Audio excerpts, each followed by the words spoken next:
પતિ પત્નીનો સંબંધ એટલે કે હકીકતમાં 7 જન્મોમાં સાથ નિભાવવાનો અને જન્મોજન્મ એકબીજાની સાથે રહેવાના કોલ દેવાના એ પ્રમાણેનો એક ધર્મનો સંબંધ ગણાય છે. પતિ પત્ની જ્યારે લગ્ન ગ્રંથિથી જોડાય છે ત્યારે તેવા વચનો પણ આપવામાં આવે છે કે સુખ હશે, દુઃખ હશે, કે પછી તડકો છાંયડો હશે, કે જીવનના તમામ કષ્ટ કે પછી સુખના દિવસો હશે, હંમેશા એકબીજાના પડછાયા બનીને રહેવાનું અને એકબીજાને માન સન્માન અને એકબીજા પ્રત્યે સુખાકારીનું ધ્યાન રાખીને એકબીજાને સાથ આપવાનો, એનું જ નામ સાચું લગ્ન જીવન અથવા તો સાચો દંપતીનો ધર્મ ગણાય છે. પરંતુ વસ્તુ એવી બનતી હોય છે, એવો વળાંક લેતી હોય છે જેની કોઈ કલ્પના ન કરી હોય. એવી જ એક ઘટના મુંબઈથી સામે આવી છે કે જેમાં અનેક વર્ષોના લગભગ 39 વર્ષ એટલે કે 4 દાયકાના લગ્ન જીવન પછી પણ પતિ પત્ની વચ્ચે કોઈ કારણથી વિખવાદ પેદા થયો હોય છે. બંને વચ્ચે એકબીજાને નફરત અને વૈમનસ્ય હદ બહાર વધી જાય છે અને બંને એકબીજા સાથે રહેવા તૈયાર નથી હોતા અને એટલી હદે એકબીજાથી કટુતા અને કડવાશ વ્યાપી જાય છે કે છેવટે છૂટાછેડા લેવાનું નક્કી કરે છે. બંને કોર્ટમાં કેસ દાખલ કરે છે. પત્નીએ પણ ભરણપોષણ અને પતિ વિરુદ્ધ પોતાને અપાતા ત્રાસ વિશે કેસ દાખલ કરે છે. કોર્ટમાં કેસ આગળ વધે છે અને ચુકાદાની તરફ પણ એની સુનાવણીઓ દિન પ્રતિદિન આવતી જાય છે. હવે એવું થાય છે કે પતિને પણ હવે ત્યારે કોર્ટ તરફથી હુકમ કરવામાં આવે છે ભરણપોષણ ચૂકવવાનો. પરંતુ પતિ એટલો રોષમાં હોય છે અને એટલો ગુસ્સામાં અને નફરતમાં તે આવી ગયેલો હોય છે કે તે એમ સમજે છે કે તે કંઈ પણ નહીં ચૂકવે તો પણ ચાલશે. આમ પતિ ભરણપોષણ ચૂકવતો નથી. એમ કરતાં અમુક દિવસો કે અમુક સમય વીતી જાય છે અને પત્ની જ્યારે તે કોર્ટમાં જણાવે છે કે પતિ તરફથી કોઈપણ પ્રકારનું ભરણપોષણ કોર્ટ હુકમ કર્યા મુજબ આપી નથી રહ્યા અને એ પ્રમાણેની સુનાવણી હાથ ધરાય છે. કોર્ટ પણ તાકીદ કરે છે કે પતિએ તેમને પત્નીને સમયસર ભરણપોષણ ચૂકવી આપવું જોઈએ.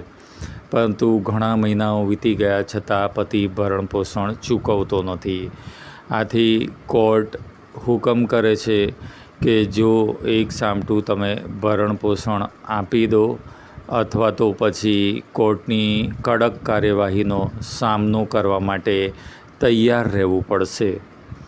આમ હવે આવી રીતની જ્યારે વાત સંભળાય છે ત્યારે પતિના અંદર ફફડાટ વ્યાપી જાય છે.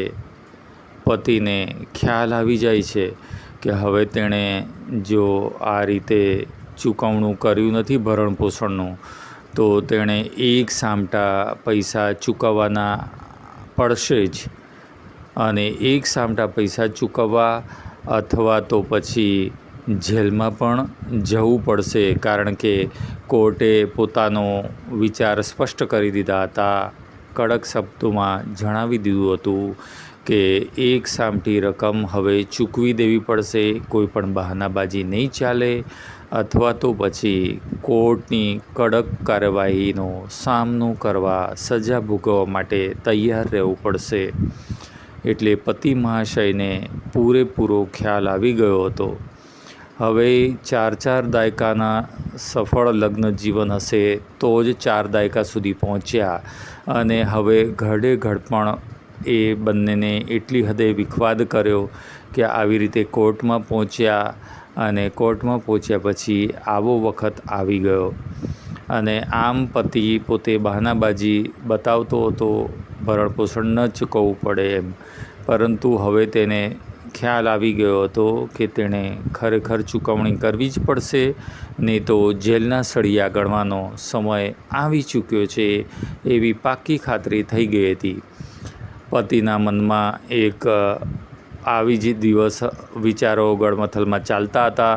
તેમાં પાછો જે ચુકાદાનો અથવા તો કોર્ટના હુકમના દિવસ નજીક આવી રહ્યો હતો. એ દિવસે કોર્ટમાં સુનાવણી થવાની હતી અને તેઓ સમયસર પત્ની પણ પહોંચી જાય છે અને પતિ પણ કોર્ટમાં હાજર થઈ જાય છે. કોર્ટનો સમય ચાલુ થાય છે. પત્ની બેઠી હોય છે બેન્ચ ઉપર અને પાછળની લાઇનમાં પતિ પણ બેઠો હોય છે અને કોર્ટની કાર્યવાહી શરૂ થાય છે. એ દરમિયાન પતિ પોતે અચાનક જ તેની પાસે એક કપડાની થેલી લઈને ગયો હોય છે. એ થેલીમાંથી એક બાટલી કે શીશી કાઢીને અચાનક જ તેને ખોલીને એમાંનું પ્રવાહી તે તેની આગળની લાઇનમાં બેઠેલી પત્નીના માથા ઉપર રેડી દે છે. તે ખૂબ જ જલદ વસ્તુ હોય છે. પત્ની અને આજુબાજુના જે બીજા જે કોર્ટમાં આવેલા લોકો હોય, પક્ષકારો અને વકીલો, તે પણ બધા અચાનક જ આ દૃશ્ય જોઈને ચોંકી ઉઠ્યા. પત્ની પીડાથી બૂમાબૂમ કરવા લાગે છે અને તેણે પણ એક ઝાપટ મારીને તેના હાથમાંથી જે બાટલી હોય છે તેને ઝૂંટવીને પછાડે છે. તે પતિના હાથમાંથી તે દ્રવ્ય ભરેલી બાટલી ઉછળીને પડે છે. ઘણું બધું પ્રવાહી તો તેણે રેડી દીધું હોય છે પતિના માથા ઉપર. એ માથા અને મોઢા આંખોથી થઈને તમામ શરીર ઉપર પ્રસરી ગયું હોય છે.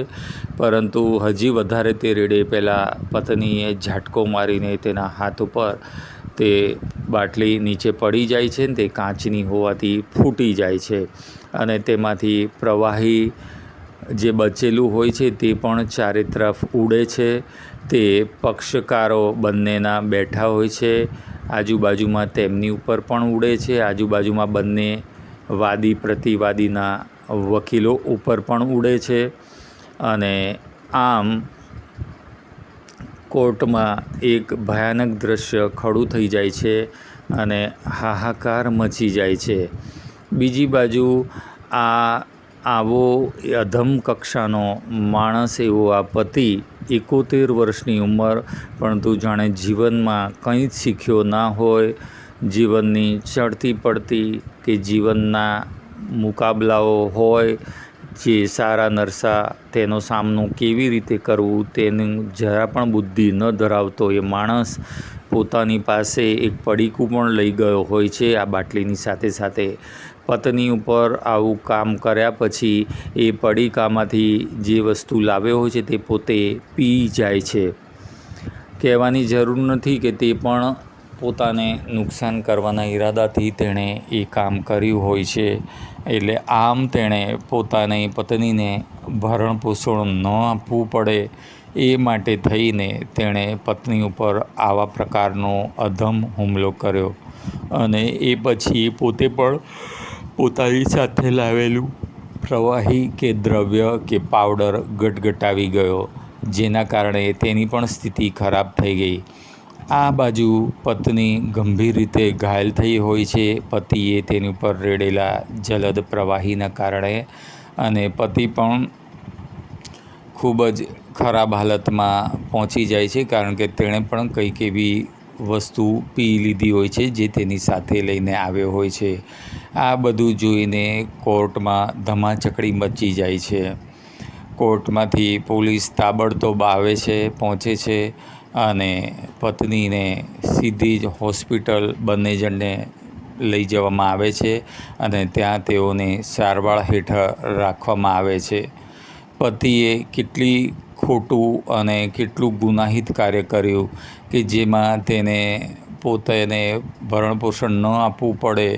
ઓલરેડી પોતે ગુનો તો કર્યો જ હોય છે પત્નીને ત્રાસ આપીને, અને સાથે સાથે તેને ભરણપોષણ ન આપવું પડે એ માટે થઈને બીજો ગુનો કરી બેઠો. એટલે જે સજામાંથી બચવા માટે તેણે આ પગલું ભર્યું હવે તો તેને ઓર વધારે સજા થશે અને આમાં પોતે જ એવી રીતે સાબિત કરીને બેઠો કે પત્ની ઉપર તેનો જુલમ હશે જ, તો જ તે માણસ આવી રીતે કામ કરતો હોય, આવું વર્તન કરવા પહોંચી શકતો હોય. અને પત્નીએ તો જ આવું પગલું ભરવ્યું હોય છૂટાછેડાનું, કારણ કે તે પતિ સાથે રહી શકે તેવી સ્થિતિમાં ન હોય. આવા એકદમ જ છેલ્લી કક્ષા અને એકદમ ગુસ્સાવાળો અને એકદમ ગુનાહિત સ્વભાવ ધરાવતી વ્યક્તિ સાથે રહેવું કેટલું મુશ્કેલ હોય તે સહેજે સમજી શકાય તેવી વાત છે. આમ એક પતિએ પોતાની મૂર્ખામી, પોતાના ગુસ્સો, પોતાની ગુનાહિત પ્રવૃત્તિના કારણે પોતે છૂટાછેડા સુધી તો વાત પહોંચી, પણ સાથે સાથે ગુનો આચરી બેઠો અને હવે પોતાની પત્નીને ન ભરપાઈ થાય એવું નુકસાન પહોંચાડી બેઠો અને સાથે સાથે પોતાને પણ નુકસાન પહોંચાડ્યું અને હવે શારીરિક પીડા વેઠી રહ્યો છે. પરંતુ એક પત્નીને તો વિના કારણ કેટલી હદે તકલીફમાંથી પસાર થવું પડી રહ્યું હશે. તો મિત્રો, આ વિશે આપનું મંતવ્ય જરૂરથી જણાવશો કે જીવનમાં જ્યારે એકબીજાને કોઈ સંજોગો વસાત ન ફાવે તો પ્રેમથી અલગ થવામાં જ ભલાઈ છે અને સમજણ દાખવવી તે જ બંને પક્ષે હિતાવહ હોય છે. નહીં તો આમાં તો આવી રીતના પગલાં ભરવાથી આખરે તો કાયદામાં જ એના સકંજામાં સપડાયા વગર રહેવાતું નથી અને સજા તો ભોગવવી જ પડે છે. કાયદો કોઈને બક્ષતો નથી, ગુનેગારોને તો જરાય નહીં. આપનું મંતવ્ય જણાવજો, વિડીયો લાઇક કરજો, ચેનલ સબસ્ક્રાઈબ કરજો, બેલ બટન દબાવવાનું ના ભૂલતા. જો આપ વિડીયો લાઇક કરો છો અને કોમેન્ટ કરો છો તો વધુને વધુ લોકો સુધી જાગૃતતાસભર સમાચારો પહોંચે છે.